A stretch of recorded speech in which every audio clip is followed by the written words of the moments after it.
ما كتبت الشعر في أروقة القصور طالب الأجور. Elədi, ustadım isə əbədi həyatı bəxş elədi mənə. Əbədiyyatın yolunu göstərdi mənə. Və məsələ budur. O kəslər, ali kəslərdir Allah məqamında ki, onlar sənə neyi göstərirlər? Əbədiyyətə gedən, əbədi səadətə gedən yolu göstərirlər. Və bu kəslər də peyğəmbərlərdir, bu kəslər də əimmədir, yəni imamlardır. Ona görə bunlar əbədiyyəti göstərdiklərinə görə hər kəsdən artıqdılar. Təbii ki, kimin nəzərində? Allah nəzərində. Təbii ki, kimin nəzərində? Allahın nəzəri ilə hadisəyə baxan insanların nəzərində. Və belə məlum olur ki, bu mübarək Ramazan ayı da o qəbildəndir, o dərəcələrdəndir ki, onun dərəcəsi alidir, ucadır. Səbəb nədir? Çünki bu ay insana nə edir? Ubudiyyət, ubudiyyət yəni bəndəçilik, bəndəçiliyin yolunu göstərir. Bəndəçilik ibadətdir, ibadət. Yəni nə?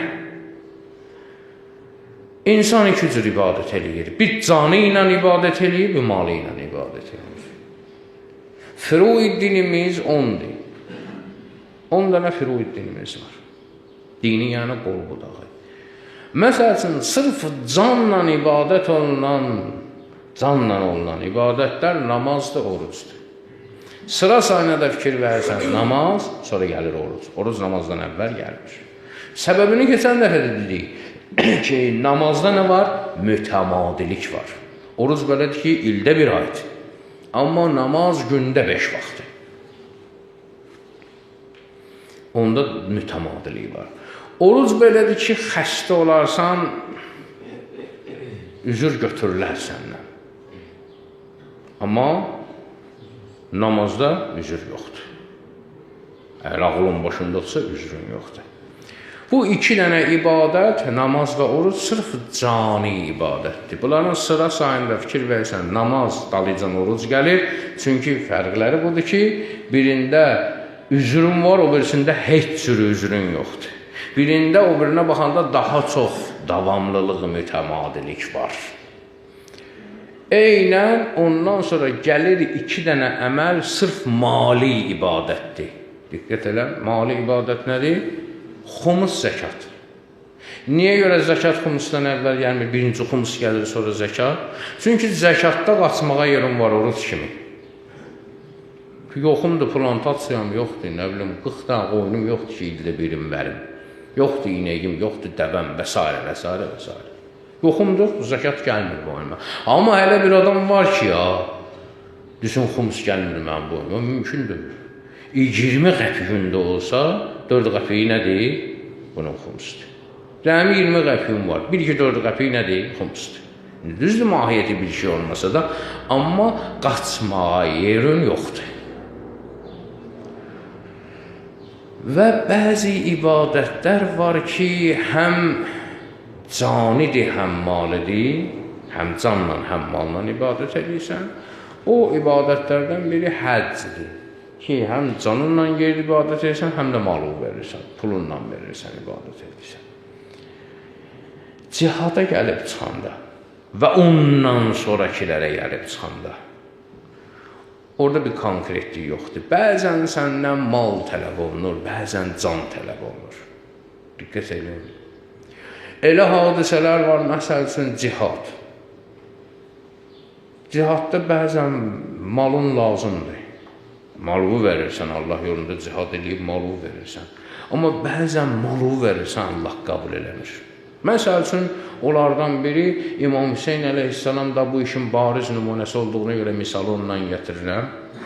İmam Hüseyin əleyhissalam gəldi Züheyr İbn Qeynin yanına. Səhabəsidir. Məşhur Kərbəla şəhidlərindəndir, tanıyırsınız, adını da şeymişsiniz. Bu da belə Şam əhlindən olub. Osmanilərdən idi hətta. Yaxşı da pulu parası var idi. Gəldi 2-3 kəlmə ilə söhbət elədi. 2-3 kəlmə. Heç fikri də yox idi onun Kərbəlaya getməyə. Gəldi bütün varını, dövlətini verdi arvadına ki, verəm sənə nə istəyirsən elə. Halallaşdı arvadı ilə, getdi şəhid olmağa. Amma bir nəfər də var idi, Ubeydullah ibni Hır. İmam Hüseyin gəldi o ilə də danışdı. Onun da yaxşı pulu parası var idi. İkisi də yaxşı imkanlı kişi idilər, atsan qazanmış kişi idilər və vuruşan əllər də var idi. Amma o dedi ki, mən sənə qılıncımı verirəm, mən sənə atımı verirəm, öz silahını, öz miniyini verirəm, nəyim var onları verirəm sənə. İmam qəbul eləmədi, dedi, sənin malını istəmirəm. İmam burada Allahın dili ilə naşirdir ki, Allah bugün səndən canını istəyir. Bax, diqqət eləyin, bu hidayət yolu ki var ha, bunlar hidayət eləyənlərdir bu kişilər. Bunlar sənə deyirlər ki, bugün səndən Allah nə istəyir? Bugün Allah məndən ac qalmağımı istəyir. Yəni, belə, lora dillə deyirlər, yəni oruç tutmağımı istəyir. Ki, təqvalı olun, oruç tutmağın da dərəcələri var da. Çünki bu ay bərəkətli aydır. Allah Teala istəyir ki, sən onun bərəkətinə bürünəsən. Elə-belə digər aylarda başqa türdür. Digər aylarda girirsən bir yerə ki, günahdan qaçasan. Hər tərəfdən günah yağır, günahdan qaçmaqla məşğulsan. Burada tək günahdan qaçmaqdan getmir söhbət. Burada Allah rəhmətin yağdırır. Burada gərək ayıq olasan, Allah məndən nə istəyir? Onları eləyim, Allah istəyənləri eləyim. Çünki 1-ə 5 verəcək, 1-ə 10 verəcək. Digər günlərdən artıq verəcək. Çünki bərəkət yağışı yağır, başqa günlərdə elədiyimdən daha artığını eləyim. Burada ancaq rəhmət, bərəkət yığmaqla məşğul ol günə. Bu belə bir aydır, bu mübarək Ramazan ayı. Ki, Allah Müteal sənə bunun əqidəvi tərəfində başa salıb, əməli tərəfində başa salıb və bunları həyata keçirdən insanlar nazil eləyib, yer üzərinə göndərib ki, bunlar belə yaşayıblar, bunlar bu cür yaşayıblar, bunların əqidəsi bu cür olub, əməli bu cür olub. O Peyğəmbərimizdən hədis var edir, müminin niyyəti əməlindən nə olar? Yaxşı olar. Çünki müminin niyyəti nə olar? Sırf yaxşılıq eləmək. Əmələ keçirsə ola bilər, yaxşılıq eləyəndə nəsə büdrəsin, axsasın. Mümkündür, kimsə gördü, fərəhlənsin ki, məni filan kəs gördü bu yaxşı əməldə. Biraz riya qatılsın əməlinə, insan da ola bilər. Amma Allah onun sırf yaxşı niyyətinə görə onun riyasının, günahının üstündən keçər, bağışlayar Allah onu. Nəticədə nə oldu? Müminin niyyəti nəyindən yaxşı oldu? Əməlindən yaxşı oldu. Amma kafirin niyyəti əməlindən pisdir. Niyə? Niyyəti pislik eləməkdir. Amma iş görəndə mümkün onu bir ehsan adı ilə görsün, yaxşılıq adı ilə görsün. O işi görəndə kimsə ola bilsin, bir xeyri götürsün ondan. Amma niyyəti nədir? Əməlindən pisdir. Allah Müteal burada bu Ramazan ayında sənin içərvi başlayır təmizləməyə. Səni imandan təqvaya doğru dəvət edir ki, bu yolda bir seyr elə ginən. Bütün günahlardan arın, təmizdən ginən. Paklaş ginən və düşün ginən ki, nihayət hara gəlib çıxacaqsan, o yerə gəl, düşün ginən ki, sən müttəqi olasan. Təqvalı olandan sonra Allah sənə nə verir? Fürqan verir. Diqqət elə, Quran ayəsində. Təqvalı ol ki, Allah sənə fürqan versin. Yəni, səni fərq qoyan eləsin. Sən özün fürqan olasan. Fərq qoymaq nədir? Haqqı batildən seçə biləsən. Haqqı batildən seçmək nə deməkdir? O deməkdir ki, biləsən, hardan eyləmək lazımdır. Bəyək dediyimiz söhbət kimi. Can vermək lazım olan yerdə gərək can verəsən. Mal vermək lazım olan yerdə gərək mal verəsən. Biz hərdən bunları səhv salıq, ha? O vaxtı ki, canla ibadət eləmək lazımdır, orada istifadə edirsən, malınla başva aldadırsan, özünü çətinə salmırsan. Ki, mal versən, daha rahat olar. Amma o yerdə ki, lazımdır mal vermək, orada başlayırsan canı atmaq ortalığa. Adında mömindir ya, sadəcə olaraq işdə neynirsən? Hələ həqlə batılı seçə bilmirsən. Hələ fərq qoya bilmirsən ki, ya burada bu lazım deyil, burada bu lazımdır. Biz adi, normal bir məsəl üçün məsciddə namaz qılarlar, cəmaatla namaz qılarlar. Hələ bunu biz adi bir ilk mərhələ deyib, bunu hələ biz keçə bilmirik. İndi başa düşürəm, məsəl üçün, mən neçə illərdə həsrətəm də bu işəyə. İndi zarafat zaman dördü 20 ildir o axundluq təcrübəmdə mən hələ bu vaxtacan bir ziyalı adamın yaxınlaşıb, bir ziyalı, bir savadlı adamın yaxınlaşıb, mənə görməmişəm ki, mən din üçün neyniyə bilərəm? Yaxınlaşırlar adamı da, adi sıravi demişəm, məni cin tutub, nə bilim, uşağıma nəzər toxunub, bu filan kesə qələm çal, nə bilim, imkanım zeyifdir, kömək elə. Bunlar da var, nə olar təbii, amma bir həsrətində olur ki, yaxşı bunu başa düşdük, bu qıtdır, yoxdur bu.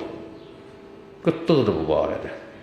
O boyda, bilmirəm, hələ gəlib çıxmıyor ki, mən bu işləri başarıram, bu cür işləri başarıram, mən din üçün neyniyə bilərəm?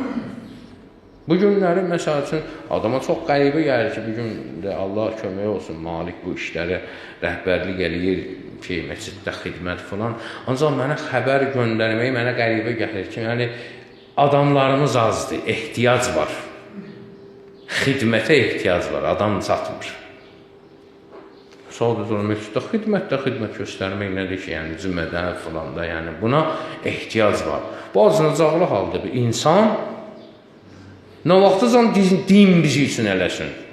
Bu filan kəs həcidir, namaz qılandır, buyur, yuxarı başa, filan kəs pak adamdır. Nə vaxta qədər din sənin üçün, sən din üçün neynədin?